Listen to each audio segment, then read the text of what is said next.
जब कुदरत का गुस्सा फूटता है तो इंसान का बनाया बड़े से बड़ा पुल या पक्का मकान तिनके की तरह बह जाता है।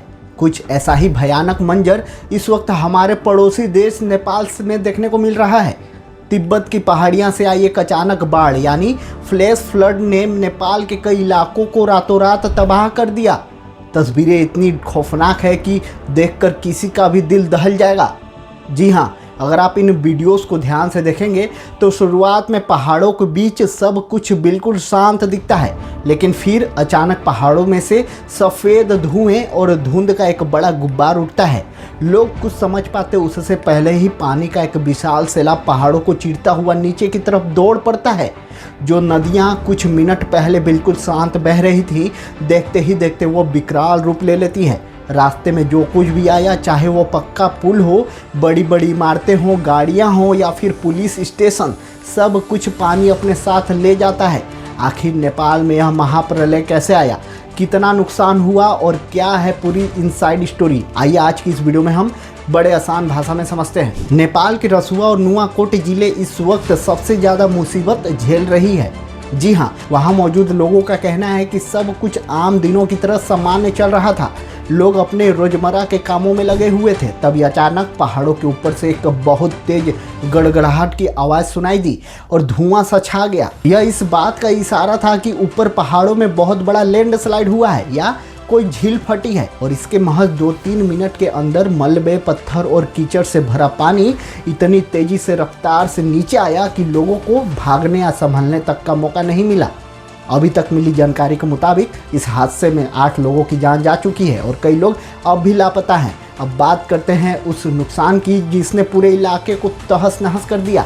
सबसे बड़ा झटका लगा है व्यापार को। नेपाल और चीन को जोड़ने वाला एक बहुत ही खास और मजबूत अंतर्राष्ट्रीय पुल, जिसे हाल ही में दोबारा बनाया गया था, वो पानी के इस जबरदस्त झोंके को नहीं झेल पाया और ताश के पत्तों की तरह टूटकर बह गया। इससे नेपाल और चीन का जमीनी रास्ता पूरी तरह बंद हो गया है। दूसरी बड़ी बात, इलाके के 3 बड़े पुलिस स्टेशन टिमुरे, स्याफरुबेसी और रसुआगढ़ी पूरी तरह पानी में डूब चुके हैं। और तीसरा, इस पूरे इलाके में बिजली बनाने वाले कई हाइड्रो पावर प्रोजेक्ट्स चल रहे थे। करोड़ों रुपए की मशीनें और कंस्ट्रक्शन साइट्स पानी और मलबे में समा गई है।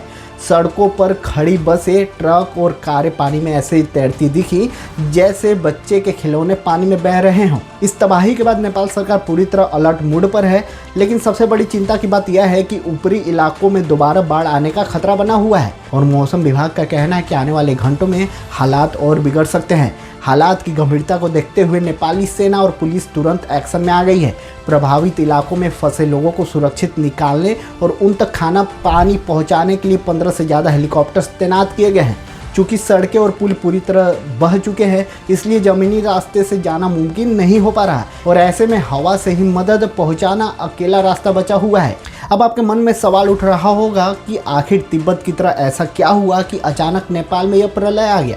तो जानकारों का मानना है कि इसके 2 बड़े कारण हो सकते हैं। पहला, तिब्बत के ऊपरी पहाड़ों में बहुत तेज बारिश की वजह से कोई प्राकृतिक बर्फ की झील टूट गई होगी और दूसरा, पहाड़ों का एक बड़ा हिस्सा टूटकर नदी में गिर गया होगा, जिससे नदी का पानी रुक गया और जब वो कच्चा बांध टूटा तो सारा पानी एक झटके में नीचे आ गया। पर्यावरण विशेषज्ञों का कहना है कि ग्लोबल वार्मिंग और मौसम के इस बदलते मिजाज की वजह से पहाड़ियों पर ऐसी घटनाएं अब बहुत तेजी से बढ़ रही है, जो नेपाल और भारत दोनों के लिए बड़े खतरे की घंटी है। नेपाल में आई यह आपदा हमें एक बार फिर याद दिलाती है कि हम इंसान चाहे कितनी भी तरक्की कर ले, कुदरत के आगे हमेशा बेबस ही रहेंगे।